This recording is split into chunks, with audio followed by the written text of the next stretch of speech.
Well, Gen Z is hands down the most online generation of all time. And if that's the case, what can we be doing as a church to better reach Gen Z? In this conversation, we're going to unpack the 5 best tools to reach Gen Z in your youth ministry. Let's talk about it. Well, hey guys, I'm Thomas. And I'm Ian.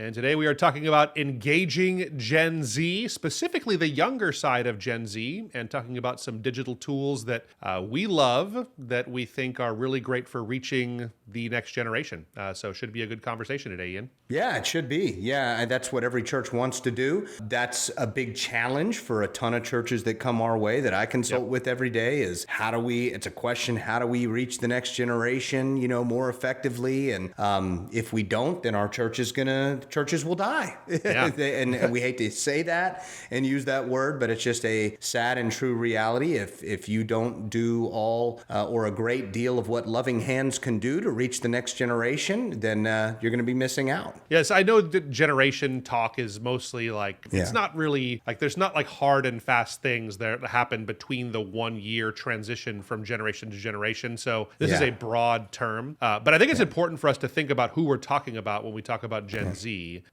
Gen Z, now it's a surprise. Every time I look at this, I'm always surprised at, oh my gosh, they're older than I think. Because you and I were around for all the fun poking that was happening at millennials. Right. So I'm making fun of man buns and all of that, the clothes and everything else. Yep. I'm born on the transition year from Gen X to millennial. I know you are a deep Gen Xer. 1 year away from that. I'm closer to millennial. You're kind of mid Gen X, I know, for you. So, but for those that don't know, today, as of the time of this recording in 2024, Gen Zers are between 27 and 12. So I have a 12-year-old son who is my older kids tell me that he is the next generation, Alpha, I guess, or something is that what they're calling them. But I think that the things that I read mostly is 27 to 12. They're usually about a 15-year period for a typical generation there. So what's crazy to think about is this is the last year that if we're doing a youth ministry related conversation in the podcast here, that we'll be able to refer to youth groups as exclusively Gen Z youth groups. Because everybody that's in kids ministry right now is a new generation that's coming up. So that's kind of crazy to think about. And I'm right there with you. My son, he's 13, and my daughter is 16. So they both are technically Gen Z. Yeah, Gen Zers, exactly. That's right. So but let's dig in a little bit. There's we put some thought into this and have some of the tools that we are hearing from youth pastors, youth teams. They are seeing a lot of effectiveness. Our writing team actually here that kind of helps us brainstorm topic ideas and stuff. They are all deeply involved in youth ministry. And so while you and I don't directly work in youth ministry, our writing team helped us with a lot of these ideas here, and we dialogued about them and feel like there's some pretty good opportunities to talk about. So why don't you kick us off with the first tool that we need to be using to reach Gen Z? Yeah, so it's funny. I think it's official that you're old if you're using Facebook, and so because I know that the only reason that my my kids don't even have a Facebook, but I had to make my son get an Instagram account. So this is also telling. We're going to talk more about Instagram here, and TikTok primarily is what we'll be focusing on. But speaking of my son, reason I had to make him get an Instagram account, and he's again 13. He's on TikTok and watches YouTube. Of course, we're very careful of what content he sees there and everything. And I know there's some that's a heated topic for many as far as the TikTok mostly. But long story short, I made him get an Instagram account so that I can share inspirational stuff, whether or not it's Christian or sports related stuff, because he's a Christian athlete. And so now my daughter, who's 16, she voluntarily has an Instagram, but she also voluntarily has an Instagram. Meaning that, because I think what we're seeing with this, Thomas, the reason I'm mentioning that is that 3-year gap, right? So we have some statistical data from 2020. So is what we're going off of. If anyone knows anything about stats, you're usually always a few years back on something solid that was put out there that you can find. Let's just dig right into that. So basically, 7 in 10 American teens use TikTok. That's a pretty big deal since 2020. 84% of teens use Instagram, 80% Snapchat, and then 69% TikTok. And then from there we go way down to like the 30% to even 20s when we go from Twitter down to Facebook and everything. So mostly, and again, this is 2020. You and I were talking before when we were looking at this. We think that it's probably a bit even higher now on TikTok. But if you're not leveraging Instagram and TikTok to reach Gen Z, that's a problem. So that's what this data That's is our first two, really. So our first two tools we were going to talk about is Instagram. And I think that's still the primary one. I'm surprised that you said, so I guess, let me ask you a few questions. Do your kids use TikTok? They do, yes. They do, okay.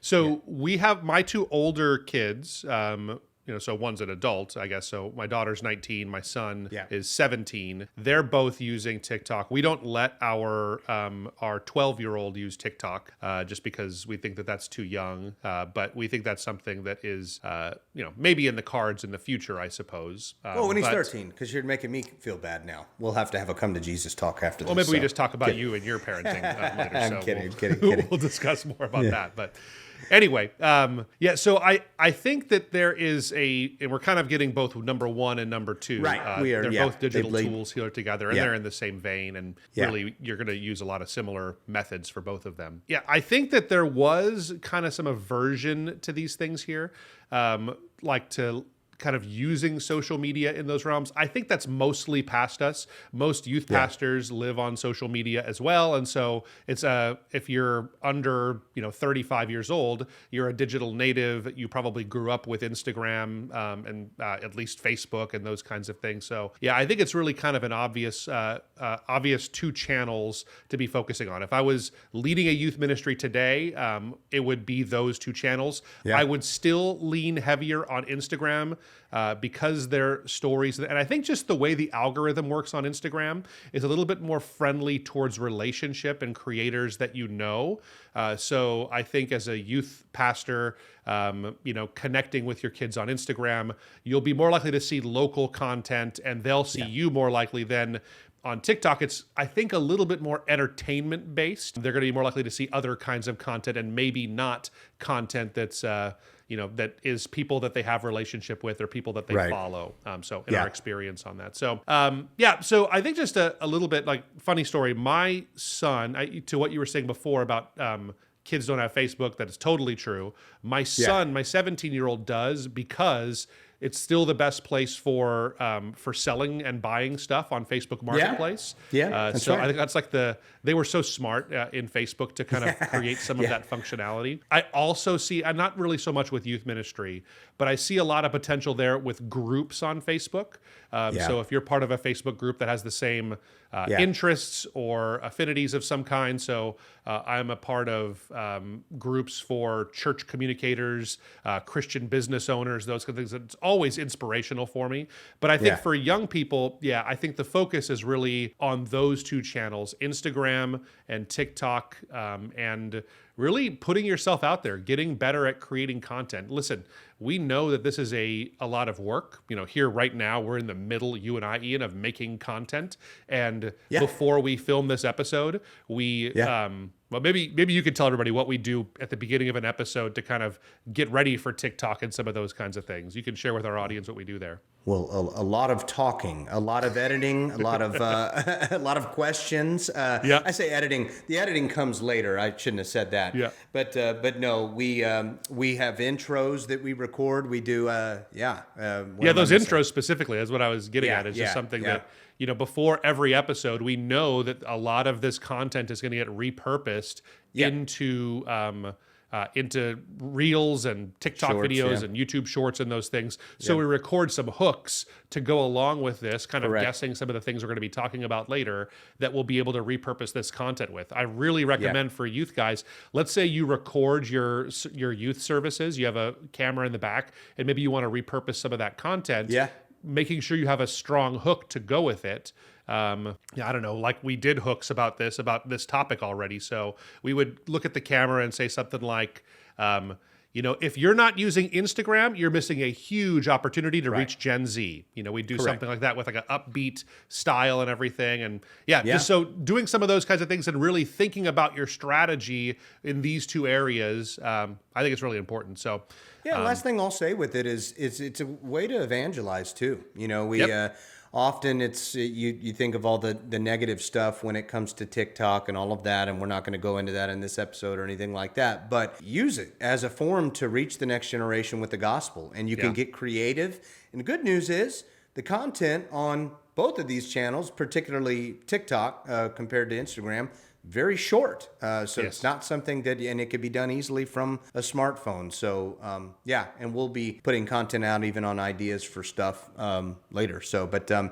And the next one, so changing gears from that, unless you had anything else to No, go for it. Number there, 3. Thomas. Planning Center. I can tell you that I chuckle every time I hear about Planning Center. Reason why is because about 50% of every church that I talk to now is using it. Maybe, and that I talk to, again, I don't know what the statistics are as far as how many. They are doing a very good job. And they're doing several things well, but a lot of churches, and there are a lot of great church CRM systems out there, database software systems out there, but Planning Center's really got a ton of momentum right now. That's one. And it's got a lot of cool features for youth pastors and helps youth pastors with administrative stuff.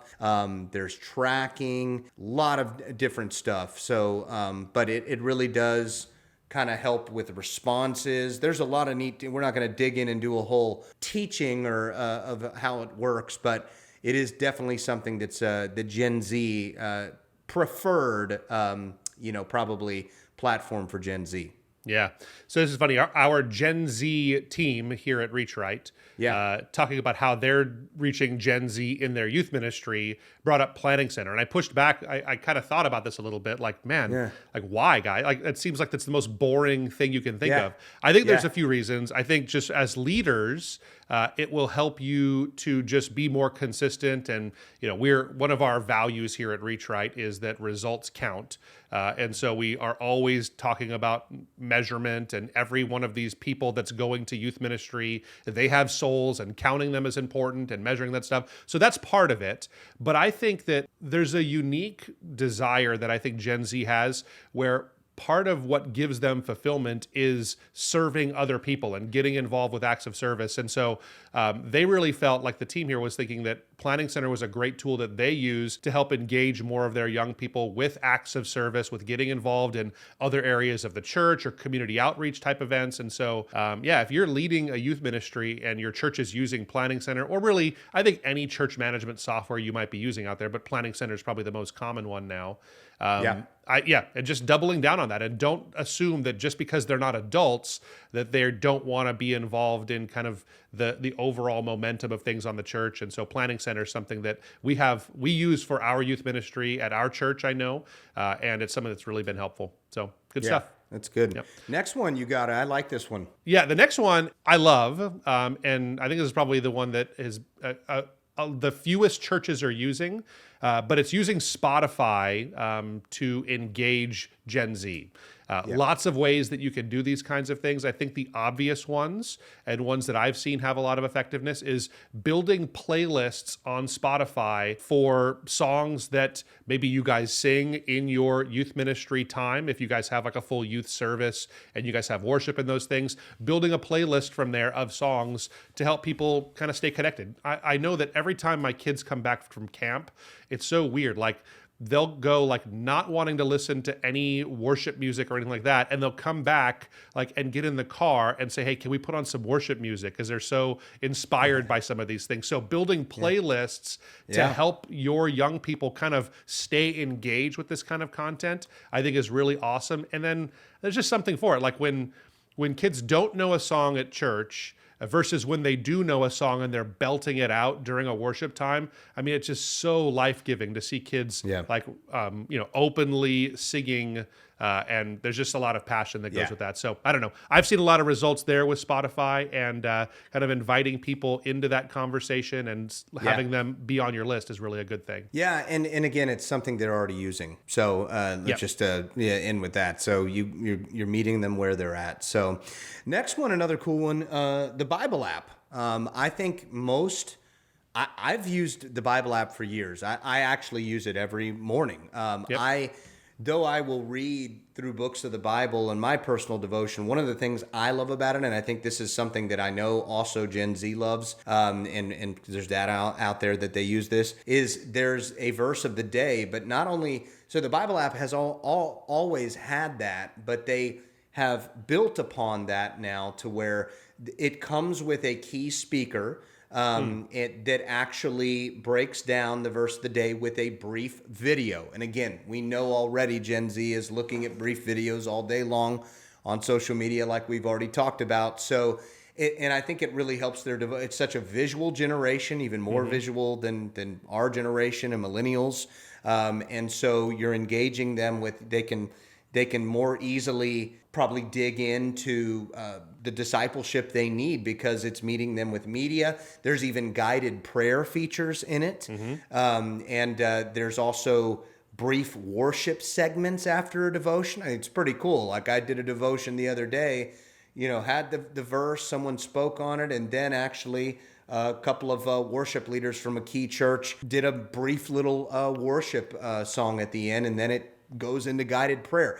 These are interactive features, and also you can follow people. So if it's a youth group, you can see what Johnny's doing for his devotional study and follow his if it resonates with you. So very interactive. Again, it's on their phones that they're already using. So I think that definitely that's something and there's other ways to use it too. That's just a few. There's two things I love about this. I think number one, it's the synergy that it creates. So just the idea that all of my youth ministry can all be in the same passage of scripture. Maybe it's a church-wide thing, you're all together, but maybe just for your youth ministry, if your church doesn't use it, using it that way is an enormous tool that, we're reading the same thing, we're doing the same devotional, and we're all going in the same direction is kind of the idea that I love. And then on top of that, I love what I would call like the gamification in some ways. This is a little bit of a strange concept, but the gamification that we have around doing devotional times. So it's similar to like the same thing like with Apple, like that people want to close the loops on your Apple Watch, right? So that's kind of the whole thing. You get all your exercise and then you have streaks of days. Same thing on the Bible app, right? With the Bible app, you can have streaks of numbers of days that you've opened your Bible app, you've done your devotional time. And I think that makes kind me feel more spiritual. it isn't. Like it shouldn't be that way. And I understand like it's kind of... I know. I'm joking, but yeah. Yeah, I know you are. But the part of it is like it is sad. Like at one side that like, it should be enough for us just an encounter with the Lord. I would want that to be enough. Yeah. But I do think there's value in that little extra push that you say, man, I have 19 days in a row on my devotional time. It's 9:00 at night and I'm tired, but I don't want to break that streak. Let me get before the Lord and just kind of do my devotional time here. So there's some power to that. And that's what I would call like the gamification in some ways of your devotional time that you're trying to keep the streak going. Yeah, you're right. But obviously where it also is positive is we got to understand that this generation is, I think they all have built-in ADD. It's a joke, kind of, and we take ADD seriously for those that really have it. We know it's a thing, but at the same time, everything's competing for their attention. Yes. So those little reminders, those notifications, they make a difference. So Yep, absolutely. Good stuff. So this is just some of the things I thought this was really helpful. I liked the kind of conversation that this sparked, kind of seeing what from Gen Z, for Gen Z, and us, Gen Xers, kind of learning a little bit more about these kind of things. Young Gen It's been really, I mean, so one young Gen Xer, I think, one kind of big Gen Xer on the team here. So anyway, hopefully you've been helped by these Gen X opinions on what's working right now for Gen Z. It's been We love being able to share it with you guys. If it has been helpful for you, it would mean a lot to me if you would leave a comment down below, hit the subscribe button. If you have a tool that you use in your youth ministry or that your youth ministry uses at your church that we didn't talk about here today, I'd love to hear more about it. That would be fantastic. Drop us a comment. We may make some other content around that. Thanks, guys, for being a part of the Reach Right family, and we'll see you next time. See you.